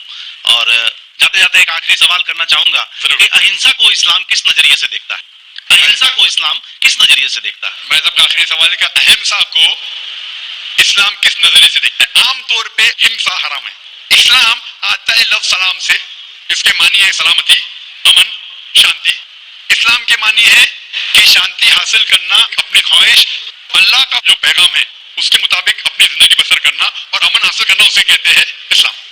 हिंसा आमतौर पे हराम है, लेकिन अगर मिसाल के तौर पे हम देखते हैं हर देश में कानून है, कानून है कि चोरी मत करो, किसी का कत्ल मत करो, लेकिन कानून के अलावा पुलिस भी है कि अगर कोई कानून को फॉलो नहीं करता है, कोई चोरी करेगा तो पुलिस उस वक्त जबरदस्ती कर सकती है, पुलिस फोर्स का इस्तेमाल कर सकती है, पुलिस कभी कभी हथियार का इस्तेमाल करती है अमन और शांति बरकरार रखने के लिए देश में। उसी तरीके से इस्लाम में हिंसा आमतौर पे हराम है, लेकिन हर इंसान शांति नहीं चाहता है। कुछ इंसान जो अशांति चाहते हैं और जो अल्लाह का फरमान पे अमल नहीं करते और शांति को भ्रष्ट करना चाहते, उस वक्त इस्लाम इजाजत देता है कि आखिरी मरहले पे आप हिंसा का इस्तेमाल कर सकते शांति लाने के लिए, हिंसा का इस्तेमाल कर सकते शांति लाने के लिए, खुद के फायदे के लिए नहीं। इसीलिए आमतौर पे जितने भी आपने देखे होंगे जो जंग अल्लाह के रसूल लड़ी, अक्सर वो था सेल्फ डिफेंस में। अगर कोई चोर मेरे घर में घुसता है और मेरी बेटी से बदतमीजी करता, मैं क्या कहूंगा? मैं हिंसा में मानता हूं, मैं हाथ नहीं लगाऊंगा। मैं मेरी चूड़ियां नहीं पहना रही हाथ में, मुसलमान हूं लेकिन चूड़ियां नहीं हाथ में पहना हूं। आपके घर में कोई चोर घुसता है और आपकी बेटी से बदतमीजी करता, आप क्या करेंगे? जी हाँ, मैं मुकाबला करूंगा। मुकाबला करेंगे, हाथ भी उठाएंगे ना।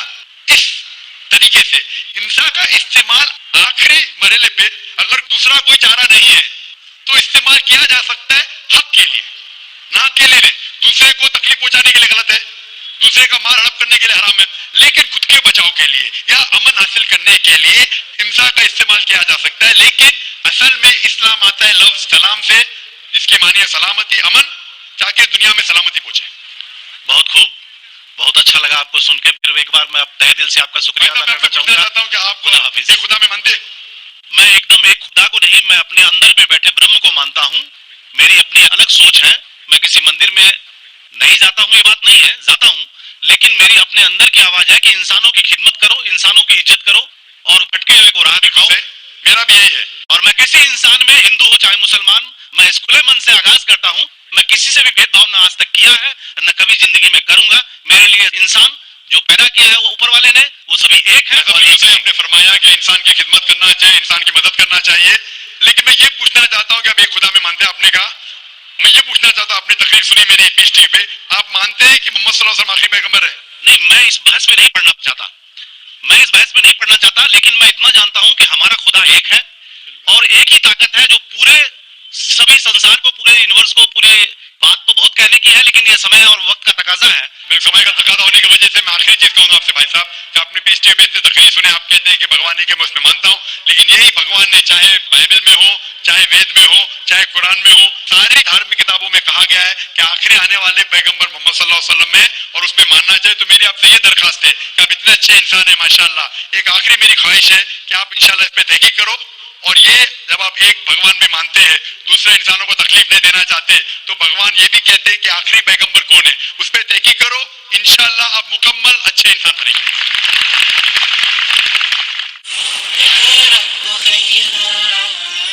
मैं पर अगर कोई गैर मुस्लिम भाई मौजूद हैं तो सवाल कर सकते हैं। हाँ, मैं आयुष कुद्दर बोल रहा हूँ। मैं एक इंजीनियरिंग स्टूडेंट हूँ। मैं आज अपने आप को बहुत प्राउड फील कर रहा हूँ क्योंकि मैं आज डॉक्टर जाकिर साहब के सामने खड़ा हूँ। सर, मेरा सवाल ये है कि आपके वैल्यूएबल स्पीच के शुरू में आपने कहा था कि कुरान ही एकमात्र ऐसा किताब है जो हर जाति हर धर्म के लिए एक इंस्ट्रक्शनल मैनुअल है। लेकिन मेरा मानना ये है कि हर जाति हर धर्म के लिए, जैसे हिंदू के लिए गीता और क्रिश्चियन के लिए बाइबल, ये अपना अपना इंस्ट्रक्शनल मैनुअल है। सर, तो मेरा सवाल ये है कि क्या कुरान ही ऐसा किताब है, कोई दूसरा किताब नहीं है जो दूसरे जाति दूसरे धर्म के लिए उसका इंस्ट्रक्शनल मैनुअल होगा? भाई साहब ने बहुत अच्छा सवाल पूछा है। उन्होंने कहा है कि मैंने मेरी तकरीर में कहा कि कुरान सारी जाति के लिए इंस्ट्रक्शन मैनुअल है। मैंने मेरी तकरीर में कहा कि कुरान सारे इंसानों के लिए इंस्ट्रक्शन मैनुअल है। और आपका ये सवाल है कि आपके हिसाब से वेद और भगवत गीता हिंदुओं के इंस्ट्रक्शन मैनुअल किताब है, कुरान मुसलमान की किताब है, इंस्ट्रक्शन मैनुअल है, तो क्या सिर्फ कुरान ही सारे इंसानों के लिए इंस्ट्रक्शन मैनुअल है, ऐसी कोई और किताब है कि नहीं? ये सवाल बहुत अच्छा है। इसका जवाब कुरान मजीद में अल्लाह ताला फरमाते हैं, सूरह राद में सूरह नंबर 13 आयत नंबर 38 में अल्लाह ताला फरमाते हैं कुल्ले अजल किताब, कि हर दौर में अल्लाह ने एक किताब नाजिल की। हर दौर में अल्लाह ने किताब नाजिल की। नाम से कुरान मजीद में 4 किताबों का जिक्र है जो अल्लाह ताला ने नाजिल की। तौरा, जबूर, इंजील और कुरान। तौरा नाजिल की गई थी मूसा अलैहिस्सलाम पर, जबूर नाजिल की गई थी दाऊद अलैहिस्सलाम पे, इंजील नाजिल की गई थी ईसा अलैहिस्सलाम पे, और कुरान जो आखिरी किताब है नाजिल की गई थी आखिरी पैगंबर मोहम्मद सल्लल्लाहु अलैहि वसल्लम पे। आपका सवाल है कि सिर्फ कुरान सारे इंसानों के लिए, बाकी किताब नहीं है। अभी ये 4 किताबों का कुरान मजीद में जिक्र है, लेकिन कुरान मजीद में ये भी कहा गया है कि हर दौर में एक किताब है। मिसाल के तौर पे सूफ इब्राहिम, वो भी किताब है। तो अल्लाह ताला ने कई किताबें नाजिल की है, सिर्फ नाम से 4 का जिक्र है, इसके अलावा और किताबें हैं। कोई मुझे हिंदू पूछता है कि आप कह सकते हैं क्या वेद अल्लाह की किताब है? मैं कहता हूं कि कुरान मजीद में नाम से वेद का जिक्र नहीं है, तो मैं ये नहीं कह सकता हूं कि वेद अल्लाह की किताब है। मैं ये कह सकता हूं हो सकता है, मैं नहीं जानता, हो सकता है वेद अल्लाह की किताब है, हो सकता है नहीं है, क्योंकि कुरान मजीद में इसका जिक्र है। मैं 100% नहीं कह सकता हूं कि ये है, लेकिन मैं ये जानता हूं कि जितनी भी किताबें कुरान मजीद के पहले नाजिल हुए वो सिर्फ अपने लोगों के लिए थी और हिदायत थी एक वक्त के लिए। जितनी भी किताबें नाजिल हुई कुरान मजीद के पहले, चाहे तौरा हो, जबूर हो, इंजील हो, या जितनी भी किताबें जिसका जिक्र कुरान मजीद में नहीं आता है, वो नाजिल हुई थी अपने लोगों के लिए। वो पैगाम का अमल करना चाहिए जब तक नई किताब नाजिल ना हो। अगर मान भी लेता हूं कि वेद अगर खुदा की किताब हो, मान लेता हूं मैं आपकी बात का वेद खुदा की किताब है, तो वो सिर्फ उस वक्त के लिए था, उन लोगों के लिए था, आज के लिए नहीं। क्योंकि कुरान मजीद अल्लाह की आखिरी किताब है, वो सिर्फ मुसलमानों के लिए नहीं और सिर्फ 1400 साल पहले के लिए, क्योंकि वो आखिरी किताब है, वो सारी इंसानियत के लिए थी और क़यामत तक है। जितनी किताबें पहले आई वो सिर्फ महदूद थी एक वक्त के लिए और एक समय के लिए, खुसूसन कुछ इंसानों के लिए। मिसाल के तौर के ऊपर तौरा नाजिल हुआ था सिर्फ यहूदी के लिए, मूसा अलैहिस्सलाम पे नाजिल हुआ था, जब तक नई वही नहीं है, उस वक्त के लिए और उन लोगों के लिए। आज क्योंकि कुरान मजीद आखिरी कलाम है, वो सिर्फ मुसलमानों के लिए नाजिल नहीं किया गया था, सिर्फ अरबों के लिए नहीं, लेकिन सारे इंसानों के लिए। और जो कुरान मजीद का पैगाम है वो सिर्फ 1400 साल पहले के लिए नहीं, वो क़यामत तक के लिए। इसीलिए अगर मैं मान भी लेता हूँ वेद खुदा का कलाम था, वो सिर्फ उस वक्त के लिए था, और जितने भी अल्लाह के कलाम जो कुरान मजीद के पहले आए, वक्त के दौरान उनमें मिलावट होने लगी। आज आप तहकीक करेंगे जितनी मजहबी किताब, कुरान मजीद के अलावा सभी मजहबी किताब में मिलावट है, उसमें कंकॉक्शन है, फैब्रिकेशन है, बहुत मिलावट है। मिसाल के तौर पे महाभारत पढ़ते हैं तो कहते हैं पंडित कि महाभारत सबसे पहले कहा गया था, अर्जुन के ग्रैंडसन ने कहा था, उस वक्त 8000 श्लोक थे। ये कहानी दोहराई गई जनरेशन के बाद जनरेशन, फिर महाभारत में हो गए 24,000 श्लोक, आज महाभारत में लाख श्लोक है, तो इसमें मिलावट होने लगी।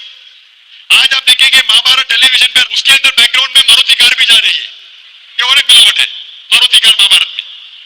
तो इसीलिए जितनी भी किताबें अल्लाह ने नाजिल की, क्योंकि वो सारे इंसानियत के लिए नहीं था और क़यामत के लिए नहीं था, अल्लाह ताला ने उसे जरूरी नहीं समझा महफूज रखने के लिए, बट क्योंकि कुरान मजीद आखिरी किताब है और अल्लाह सुब्हानहू व तआला जानते हैं कि क़यामत तक रहने वाली है, इसीलिए अल्लाह ताला फरमाते हैं सूरह हिजर में सूरह नंबर 15 आयत नंबर 9 में कि हमने कुरान नाजिल किया, हम इसकी हिफाजत करेंगे।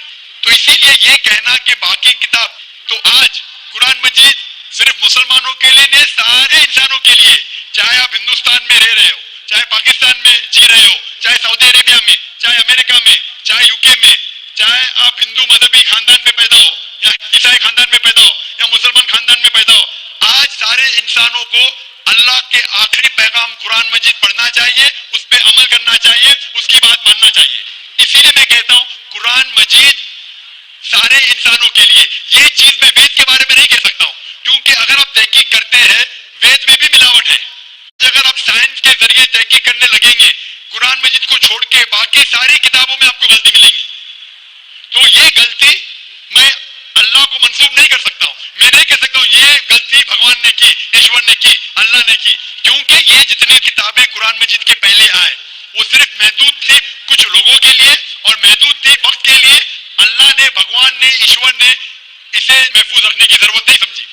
आज क्योंकि कुरान मजीद आखिरी पैगाम है अल्लाह का, अल्लाह ताला कहेगा वो महफूज रखेंगे। इसीलिए मैं कहता हूँ कुरान मजीद एक वाहिद किताब है सारी दुनिया में जो सारे इंसानों के इंस्ट्रक्शन मैन्युअल है, मेरी भी और आपकी भी। Hope the answer the question brother. Thank you sir. तो आप मानते हैं कि कुरान मजीद आपकी इंस्ट्रक्शन मैन्युअल है भाई साहब? जी सर मानते हैं। आप मानते हैं कि खुदा एक है? वो ठीक ही बोल रहे हैं, खुदा एक ही है। हम मानते हैं कि आप मानते हैं बुत परस्ती गलत है? ना वो नहीं मानते, हम मानते हैं कि मानते हैं मूर्ति पूजा गलत है? हम मानते हैं कि हमारा ईश्वर एक ही है, यही हम मानते हैं। आप मानते हैं ईश्वर एक, लेकिन आप मानते हैं कि ईश्वर की मूर्ति है? मेरा एक दूसरा सवाल है इसके लिए। मैं आपसे पूछना चाहता हूँ कि आप मानते हैं ईश्वर की मूर्ति है क्या नहीं? वो उसी के विषय में मेरा एक सवाल है सर। हाँ पूछे भाई साहब। सर अगर आप बोलते हैं कि ईश्वर की कोई मूर्ति नहीं होना चाहिए, तो मैं नहीं कह रहा, वेद कह रही है। हाँ वेद कह रहे नाथ से प्रतिमा अस्ति, तो सर ईश्वर का कोई अक्स नहीं। सर मेरा सवाल है अगर ईश्वर की कोई मूर्ति नहीं है तो हम भक्त होके जो ये दाढ़ी मूछे रखते हैं तो हम भक्त होके अपना हम काहे ऐसा फैशन चीज रखते हैं? भाई साहब का सवाल है अगर ईश्वर का कोई अक्स नहीं है तो हम भक्त होकर दाढ़ी मूछ क्यों रखते हैं? क्योंकि हम ईश्वर नहीं है ना, ईश्वर का आकार नहीं, कोई अक्स नहीं है, हमारा तो अक्स है ना। तो ईश्वर हमारे खालिक है, हमारे रब है, हम थोड़ी ईश्वर है। तो हम दाढ़ी मूछ रखते हैं क्योंकि कुछ लोग दाढ़ी मूछ रखते हैं अच्छा लगने के लिए, कोई दूसरे वजह के लगते। इंशाअल्लाह तीसरे दिन जो है ये पीस कन्वेंशन का, उसमें इसका डिटेल जवाब दिया जाएगा इंशाअल्लाह। Thank you sir. आज के